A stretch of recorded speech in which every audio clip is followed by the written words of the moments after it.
거룩하신 하나님 아버지, 은혜를 감사합니다. 귀한 주일을 우리에게 주셔서 먼저 기도로 이 날을 시작하게 하시니 감사합니다.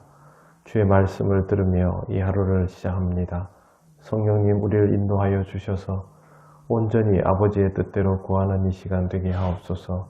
예수님 이름으로 기도드립니다. 아멘.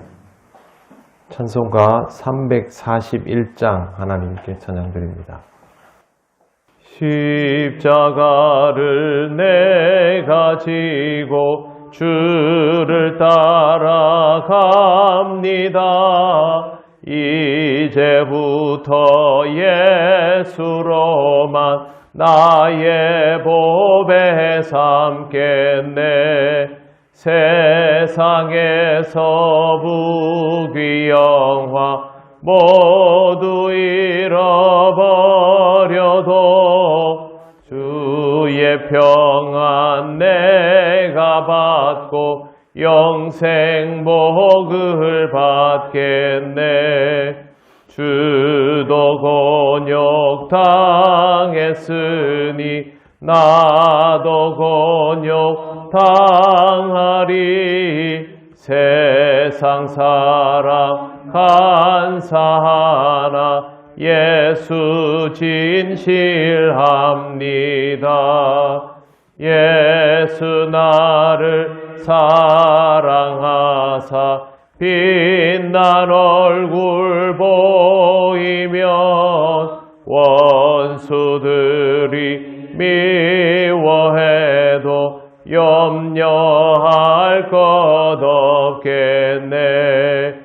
내가 핍박 당할 때에 주의 품에 안기고 세상 고초 당할수록 많은 위로 받겠네.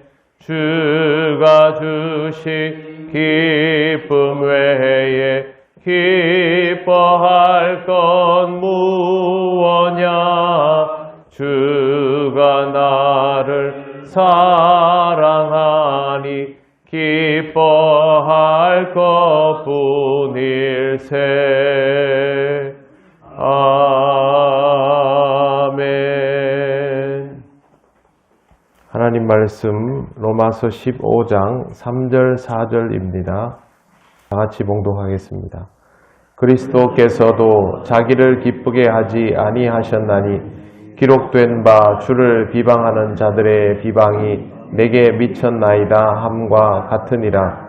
무엇이든지 전에 기록된 바는 우리의 교훈을 위하여 기록된 것이니 우리로 하여금 인내로 또는 성경의 위례로 소망을 가지게 함이니라. 아멘. 믿음이 강한 자가 믿음이 약한 자의 약점을 담당하고 자기를 기쁘게 하지 않아야 된다라고 바울이 말했습니다. 그런데 여기에 가장 좋은 표본은 다른 이도 아닌 바로 예수님입니다. 그래서 오늘 말씀에 그리스도께서도 자기를 기쁘게 하지 아니하셨나니 라고 기록한 것입니다. 우리는 보통 예수님과의 간격이 넓다라는 것에만 초점을 맞추고 있습니다. 하나님의 아들과 우리 사이에 간격이 넓은 것은 맞지만 그 아들이 이 땅에 오심으로 인하여 무한한 간격은 사라지고 우리와 같이 되셨습니다. 그렇기 때문에 예수님께서 이 땅에서 살아가신 모습은 우리에게 모범, 즉 본보기가 되는 것입니다. 예수님이 겟세마네 동산에서 기도하셨습니다. 그 모습은 죽음을 두려워하는 우리의 모습과 매우 비슷했습니다. 하지만 주님은 거기에서 물러서지 않으시고 하나님의 뜻을 기어이 받아들이고 십자가를 지셨습니다.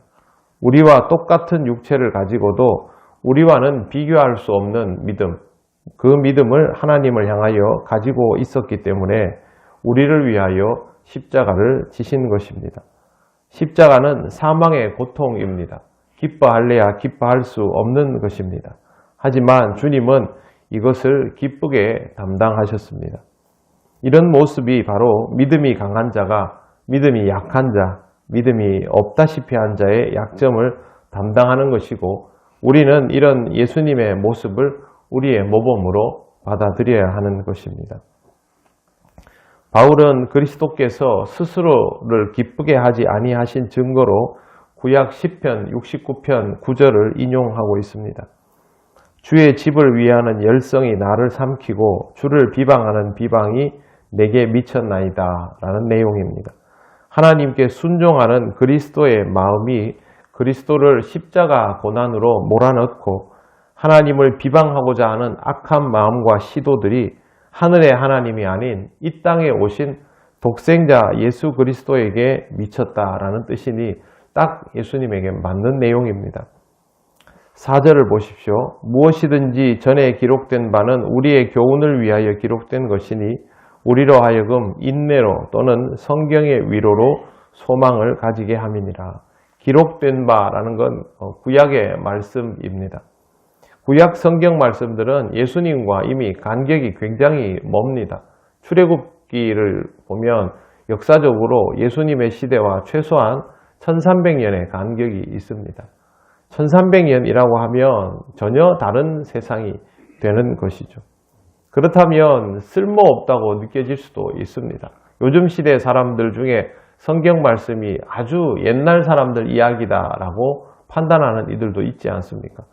그럼에도 불구하고 성경 말씀은 하나도 버릴 것이 없습니다. 실제로 우리가 말씀을 읽고 그 말씀을 적용해서 살아보면 성경에 있는 가르침들이 옛날 거라서 우리한테 안 맞다 그런 느낌이 들지 않지 않습니까? 지금 이 시대에 우리에게도 그대로 적용이 되는 그런 변함없는 말씀입니다. 그래서 바울이 예전에 기록된 것들이 우리의 교훈을 위하여 기록된 것이다 라고 말하고 있습니다. 우리는 이 말씀을 분명히 이 시대를 살아가는 우리에게도 변함없이 적용되는 것임을 항상 생각을 하고 귀하게 여겨야 합니다. 다만 이 말씀이 쉽지는 않습니다. 그대로 우리한테 싹싹 들어오지 않습니다. 성경이 쉽다고 생각하면 그건 성경을 깊이 있게 읽지 않은 것이고 성경이 그렇다고 어렵다고 해서 가까이 접하지 않으면 계속 무지함에 머물 수밖에 없기 때문에 이 어려운 말씀을 교훈을 위하여 주신 것임을 인정하고 잘 받아들일 수 있어야 합니다. 이걸 우리에게 주시는 것은 바울이 이렇게 말합니다. 우리로 하여금 인내로 또는 성경의 위로로 소망을 가지게 함이니라. 인내라는 말은 헬라어를 그대로 풀었으면 무엇 아래에 머물다입니다. 어떤 것에 짓눌린 상태로 버티다라는 뜻이 있습니다. 그렇기 때문에 인내라는 말은 상황이 좋지 않더라도 그 상황을 피하는 것이 아니라 그 상황을 감내하면서 견디는 것, 그게 바로 인내입니다. 성경 말씀은 우리로 하여금 그런 힘을 가질 수 있도록 해준다라는 것이죠. 신앙생활을 하면서 상황이 좋아지기를 바라는 것은 우리의 당연한 본능이지만 대부분 그것보다는 이 상황 그대로를 견디어 나갈 힘을 가지도록 성경의 내용들은 기록되어 있습니다. 그래서 그리스도인들은 믿음이 좋아질수록 내구성이 좋아지는 것이죠. 견딜 수 있는 역경지수가 높아지게 되어 있습니다.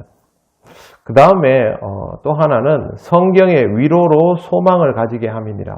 소망을 가진다라는 것은 참 좋은 말이지만 앞에 나오는 성경의 위로라는 말을 먼저 해석할 필요가 있습니다. 본문에 나오는 위로라는 말은 파라클레시스입니다. 보혜사라는 말이 파라클레이토스입니다. 단어의 뿌리가 똑같죠. 그래서 여기에 나오는 파라클레시스는 사실상 나에게 진심으로 위로가 되는 누군가를 통하여 위로받는 것을 뜻합니다. 위로의 말이 아닌 것이죠. 여러분 살아가면서 누군가가 여러분에게 괜찮아, 잘하고 있어, 잘할 거야 라는 말을 해주는 것이 더 중요합니까? 아니면 정말 여러분에게 힘이 되는 사람이 곁에 있어주는 것이 더 중요합니까? 후자이지요. 아무도 모르는 사람이 나에게 와가지고 당신 잘할 수 있을 거야, 걱정하지 마라 이렇게 말하는 것보다는 나를 너무 잘 아는 이가 내 곁에서 가만히 있어만 주어도 나는 힘이 되는 것이죠. 여기에 나오는 파라클레시스라는 말은 바로 그런 의미입니다. 세상 사람들이 생각하는 위로의 언어, 위로의 기술 그런 게 아니라 정말 나에게 위로가 되시는 성령 하나님께서 나와 함께 하시고 내 안에 계시고 나와 동행하여 주시는 상황, 그게 위로라는 것이죠. 성경은 우리가 읽으면 읽을수록 성령 하나님이 나와 함께 하시는구나, 나와 동행하여 주시는구나, 내 안에 계시는구나 라는 것을 확인하게 만들기 때문에 이 성경이 우리로 하여금 하나님의 임재를 경험하게 만드는 가장 실질적인 위력이라는 것이죠. 바울은 그래서 이 말씀을 붙들고 살아가야 함을 잘 가르쳐주고 있습니다. 예수 그리스도를 닮는 삶은 우리가 아무리 기도를 하고 금식을 한다고 해서 갑자기 신비한 존재가 되는 것이 아니라 예수께서 말씀하여 주신 것, 하나님께서 태초부터 지금까지 성경을 통하여 알려주신 이것들을 붙들고 살아가면서 이 말씀 속에서 역사하시는 하나님을 내 삶 속에서 다시 확인해 나가는 것보다 더 좋은 방법은 없습니다. 성경 안에 하나님께서 우리에게 주시는 모든 말씀이 다 살아 있습니다. 이 말씀을 대하면서 성령 하나님과 동행하여 나가다 보면 우리도 결국에는 견고한 믿음을 가지게 되고 그것으로 인하여 우리보다 믿음이 약한 자를 돌아볼 수 있게 되는 것입니다. 우리 통영교회의 모든 성도들이 이와 같은 신앙의 길을 걸어가면 걸어갈수록 점점 더 견고한 믿음으로 품을 수 있는 성숙한 그리스도인이 되면 좋겠습니다.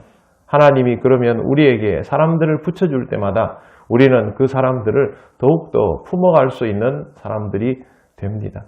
제가 요즘 주변에 목사님들에게 이렇게 여러 가지 대화를 나누다 보면 그 얘기를 자주 듣습니다.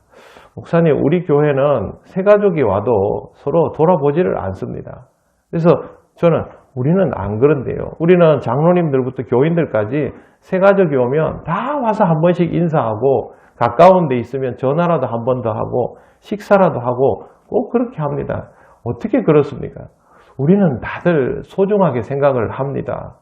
저는 그 모습이 다름 아닌 믿음이 성숙해져가는 모습이라고 생각합니다. 앞으로도 이런 모습들을 계속 잘 유지하시고 키워나가셔서 정말 우리 교회는 그렇게 사람들을 품어갈 수 있는, 믿음이 약한 자들을 보듬어 갈 수 있는 더 아름답고 견고한 교회가 되어가면 좋겠습니다. 하나님께서 우리와 함께 하셔서 점점 더 그런 면모를 갖추는 교회로 만들어 가실 것입니다. 기도드리겠습니다.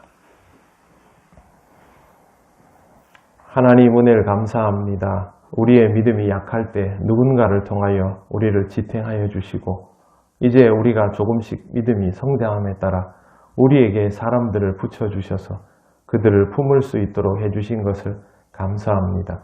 우리는 부족하오니 주신 말씀을 붙들고 살아가며 성령 하나님의 인도하심을 따라 믿음이 견고한 자의 삶을 살아갈 수 있도록 역사하여 주시옵소서. 우리 통영교회 모든 성도들의 믿음이 더욱 자라나기를 원하며 우리가 품을 수 있는 생명들이 더욱 늘어나기를 원합니다. 주님의 마음을 품고 이 땅을 살아가는 우리 통영교회 모든 성도들 되게 하옵소서. 오늘도 기쁜 마음으로 하나님께 예배하며 영광을 돌리기를 간절히 원하오며 예수님 이름으로 기도드립니다. 아멘.